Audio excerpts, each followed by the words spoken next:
So thank you Vijay and Devi. So దేవితో నాకు ఆర్య దగ్గర నుంచి journey almost 22 years. So Devi ఎలా కష్టపడి సాంగ్ చేస్తాడో, బ్యాక్గ్రౌండ్ స్కోర్ చేస్తాడో, ఒక సినిమాని సూపర్ హిట్ చేస్తాడో నాకు బాగా తెలుసు. సో మీ అందరికీతో ఈరోజు ఈవెంట్ ఉన్నప్పుడు నేను దేవిని అడగడము, దేవి హైదరాబాద్లో వస్తాను సార్ అని రావడం. థ్యాంక్ యూ దేవి. అలాగే విజయ్. సో వి నో ఇక్కడ చాలామందికి సినిమా ఫీల్డ్లోకి రావాలని మీ అందరికి ఉంది కాబట్టి ఆ కోరికతో ఇక్కడికి వచ్చారు. అలాగే చూసిన వ్యక్తి నేను దగ్గర నుంచి విజయ్ ఒక క్యారెక్టర్ ఆర్టిస్ట్గా అన్ని ఆఫీసులకు తిరిగి సో తన ఫొటోస్ ఇస్తే ఆడిషన్ చేసి చిన్న చిన్నవి చేస్తూ ఈరోజు కింగ్డమ్ క్రియేట్ చేయబోతున్నాడు. Thank you Vijay.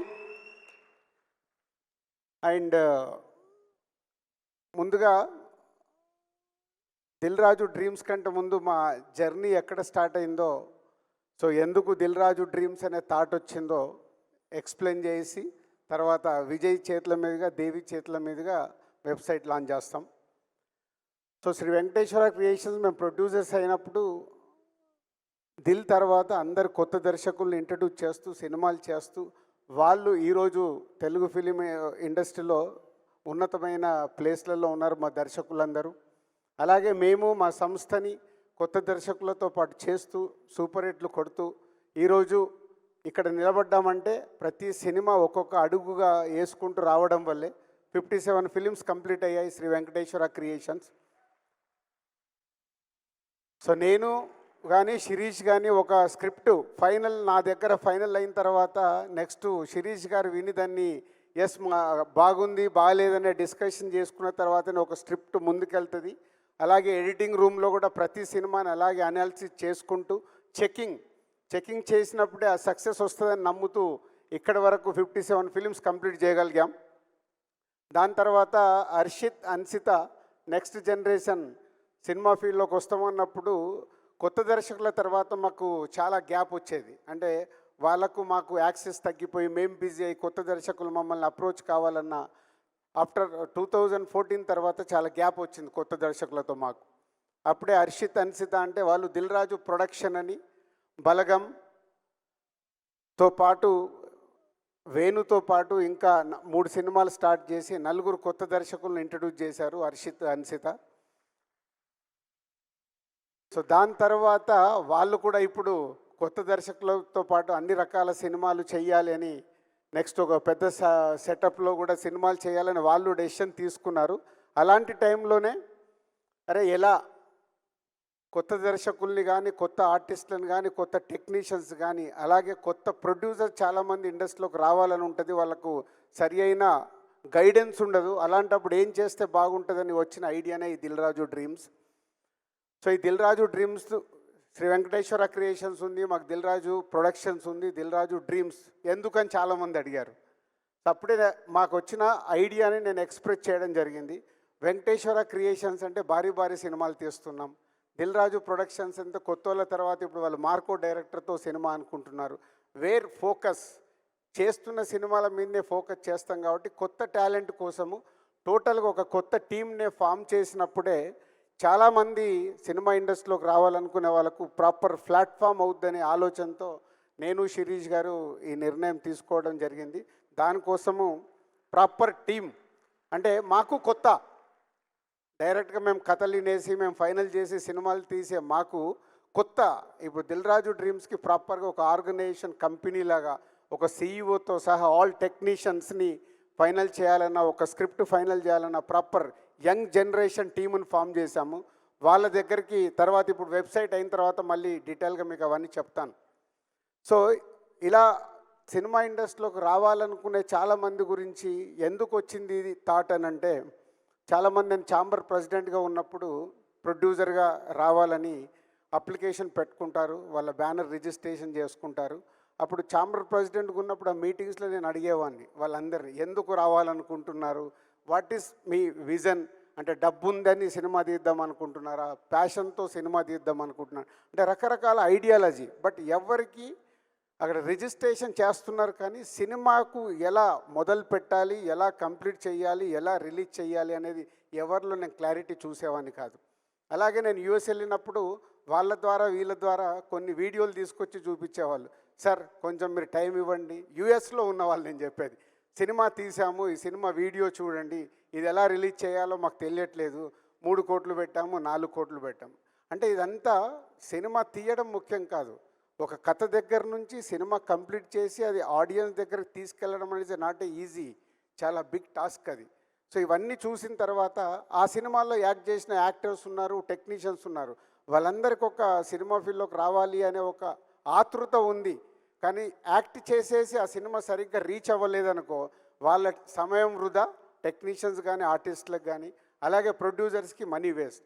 ఇవన్నిటి నుంచి పుట్టిన ఆలోచననే రైట్ ప్లాట్ఫామ్ క్రియేట్ చేసినప్పుడు రైట్ పీపుల్ సినిమా పైన ఇంట్రెస్ట్ ఉన్న వాళ్ళని తీసుకురావడానికి అవకాశం ఉంటుందనే 2 years బ్యాక్ వచ్చిన ఈ థాట్ని ఇక్కడ వరకు తీసుకొచ్చాం. ఈరోజు మీ అందరి ఆధ్వర్యంలో ఆ వెబ్సైట్ లాంచ్ చేయబోతున్నాం.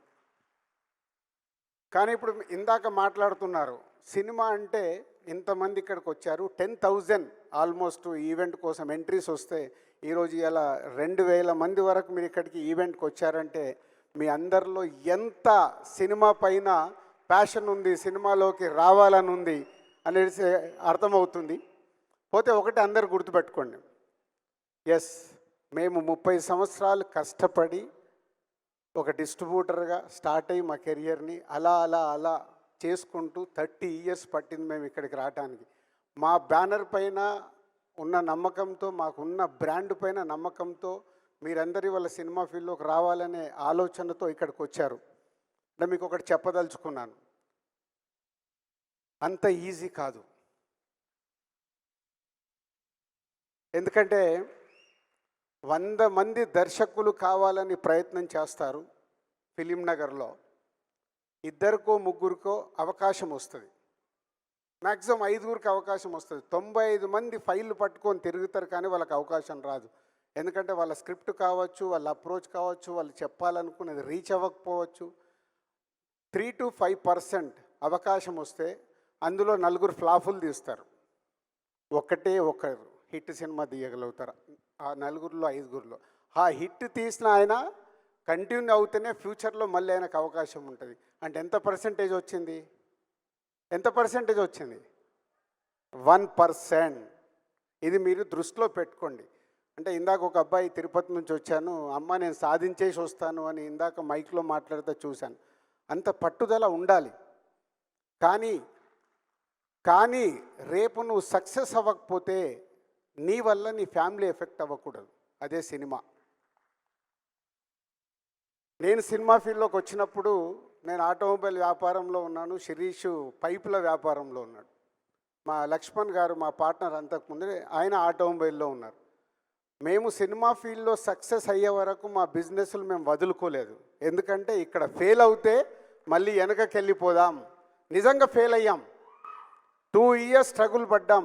ఎంత స్ట్రగుల్ పడ్డా అది వదలకుండా, సాధించే వరకు వదలకుండా, ఆ బిజినెస్ను వదులుకోకుండా సాధించాం. అంతేకాదు మా జీవితంలో ఇంకొకటి చెప్తాను, ఇది అంటే మీకు సక్సెస్ పర్సంటేజ్ ఓన్లీ 100 మంది ప్రయత్నం చేస్తే ఒక్కరికే ఉంటుంది. దర్శకుడు కావచ్చు, యాక్టర్ కావచ్చు. యాక్టర్ కూడా చాలామంది అనుకుంటారు, మనకు చెప్తూ ఉంటారు, చాలా బాగున్నావు, నువ్వు యాక్టర్ అయిపోవచ్చు. 4 ఫ్రెండ్స్ మధ్యలో ఉన్నప్పుడు అరే నువ్వు కామెడీ బాగా చేస్తున్నావురా, నువ్వు ఈజీగా సినిమా ఇండస్ట్రీలోకి వెళ్ళిపోవచ్చు అని ఇలా ఎంకరేజ్ చేస్తారు స్నేహితులు కాబట్టి. కానీ మనలో అది రియాలిటీగా మనం వెళ్ళి దాన్ని సాధించగలుగుతామా లేదా అనేది మీకు తెలియాలి. తెలిసే వరకు అప్పటి వరకు మీరు చేస్తున్న వృత్తిని మట్టుకు వదులుకోకండి. దీనికోసం మీ వృత్తిని వదులుకుంటే అది మీ కుటుంబాలకు ఎఫెక్ట్ అవుతుంది. సినిమా అనేది అట్రాక్షన్. సినిమా అనేది మనకు అలా అట్రాక్షన్లో లాగుతూ ఉంటుంది. మీ జీవితాల మీద అది ఇంపాక్ట్ పడకుండా చూసుకుంటూ సినిమా పైన ప్యాషన్ ఉన్నప్పుడు దీంట్లో పెట్టి ఎప్పుడైతే సక్సెస్ అవ్వబోతున్నారో అప్పుడు మీరు 24 గంటలు కష్టపడాలి. 24 గంటలు కష్టపడితే ఒక మా సంస్థలో వచ్చినట్టు మేము కానీ, ఒక విజయ్ దేవరకొండ, ఒక దేవిశ్రీ ప్రసాద్, ఒక రవితేజ, ఒక నాని, వీళ్ళందరూ ఇండిపెండెంట్గా సక్సెస్ అయ్యి వాళ్ళ తెలుగు సినిమా ఇండస్ట్రీలో ఉన్నత శిఖరాల్లో ఉన్నారు. పాత జనరేషన్లో రజనీకాంత్ గారు కానీ, చిరంజీవి గారు కానీ, వాళ్ళు ఎక్కడికెళ్ళి వచ్చారు.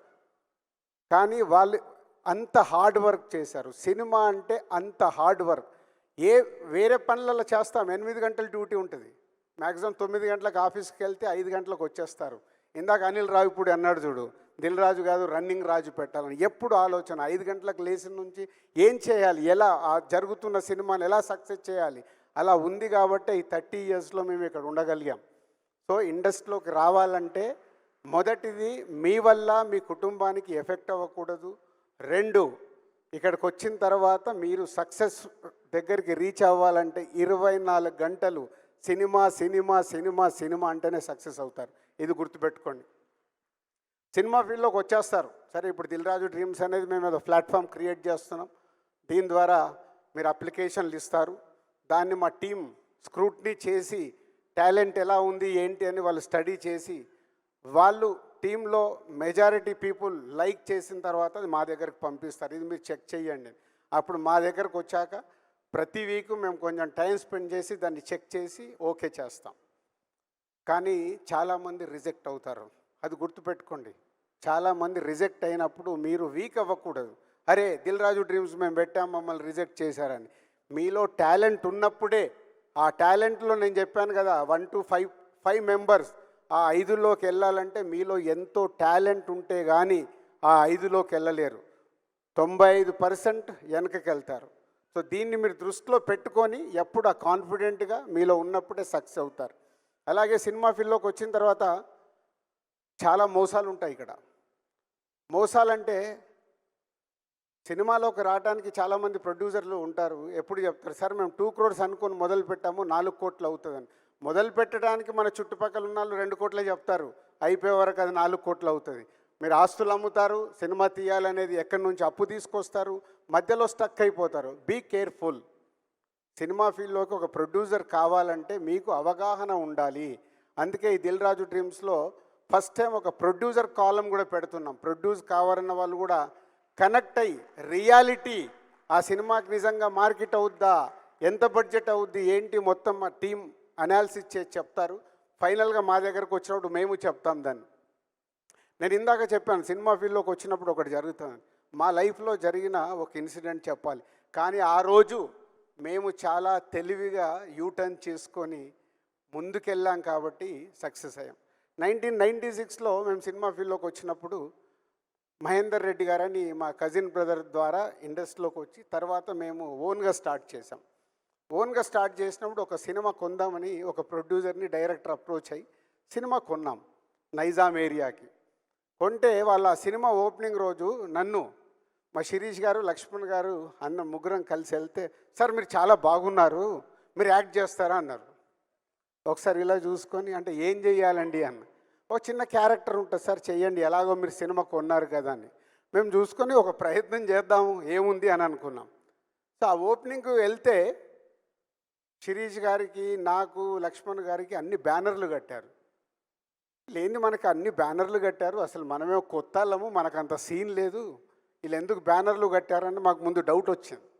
వెళ్ళిపోయాము, పూజా కార్యక్రమాలు అయినాయి, వాళ్ళు షూట్ ఏదో చేసుకుంటున్నారు. మమ్మల్ని కూర్చున్నాము, మధ్యాహ్నం భోజనం చేశాము. 2:30 తర్వాత ఎవరు వచ్చి నాకు ఇలా మేకప్ వేశారు. మేకప్ వేస్తే శిరీష్ గారు, లక్ష్మణ్ గారు ముగ్గురం కూర్చున్నాము. అలా కూర్చున్నాం. 2:30 అయిపోయింది. ఈవినింగ్ 5:45, 6 టైంలో పిలిచి, సార్ మీకు షాట్ వచ్చింది రండి అన్నారు. షాట్ వెళ్తే ఒక అమ్మాయిని నన్ను పట్టి ఒక గంట కొట్టించారు.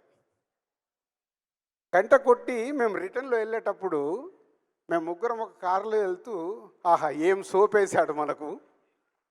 అంటే ముందు ఆ సినిమా కొన్నాము, కొంటూ వాళ్ళతో జర్నీ చేయడానికి ఏం సోప్ వేశారని రియలైజ్ అయ్యి నెక్స్ట్ డే మార్నింగ్ వెళ్ళి, దయచేసి యాక్టింగ్లు ఇవి మాకు వద్దండి, సినిమా కొన్నాము, మీరు సినిమా కంప్లీట్ చేశాక చూద్దామని. ఆ రోజు అక్కడి నుంచి మేము ఎగ్జిట్ అయినామంటే మళ్ళీ ఆ సినిమా గురించి మేము ఆలోచించలే. ఇచ్చిన డబ్బు వదిలేసుకొని నెక్స్ట్ ఏంటని మళ్ళీ మొదలు పెట్టాం. అంటే ఆ రోజుకిన మేము ఆ ఆలోచనకు రాకుంటే మేము అక్కడే ఆగిపోయేవాళ్ళం. అక్కడ జరుగుతున్నది అర్థం చేసుకొని మేము ముగ్గురం మాట్లాడుకొని బయటకు వచ్చి, ఇంకా మనకి ఇది వద్దు, వాట్ నెక్స్ట్ అని ముందుకు వెళ్ళిపోయి నెక్స్ట్ సినిమాలు ఏంటని దాని మీద ఫోకస్ చేశాం. అంటే మీకు ఎందుకు ఎగ్జాంపుల్ చెప్పానంటే, మా లైఫ్లో బిగినింగ్లో జరిగిందంటే సినిమా ఫీల్డ్లో ఇలాంటివి చాలా జరుగుతూ ఉంటాయి. సో ఇండస్ట్రీలోకి రావాలనే వాళ్ళు చాలా ఆలోచించుకొని మన చుట్టుపక్కల జరిగేటి అవగాహనతో చూసి ముందుకు రావాలి. అర్థమైందా? ఇది నేను ఎప్పుడు ఎక్కడ ఏ మీడియాలో కూడా చెప్పలే. కానీ ఈరోజు ఈ ప్లాట్ఫామ్ మీద ఎందుకు చెప్పాలనుకున్నామంటే, 10,000 మంది మాకు రిజిస్ట్రేషన్స్ వచ్చాయి ఈ ఈవెంట్కి రావడానికంటే వరల్డ్ వైడ్గా 1,00,000 నుంచి 2,00,000 మంది ఈరోజు సినిమా ఫీల్డ్లోకి రావడానికి ఈ ప్లాట్ఫామ్ని వాడుకోవడానికి సిద్ధంగా ఉన్నారనేది మాకు అర్థమైంది. సో వాళ్ళందరికీ ఈ డయాస్ నుంచి నేను చెప్పాలనుకున్నది చెప్పాను. And thank you very much. For more videos like this, subscribe Big TV channel.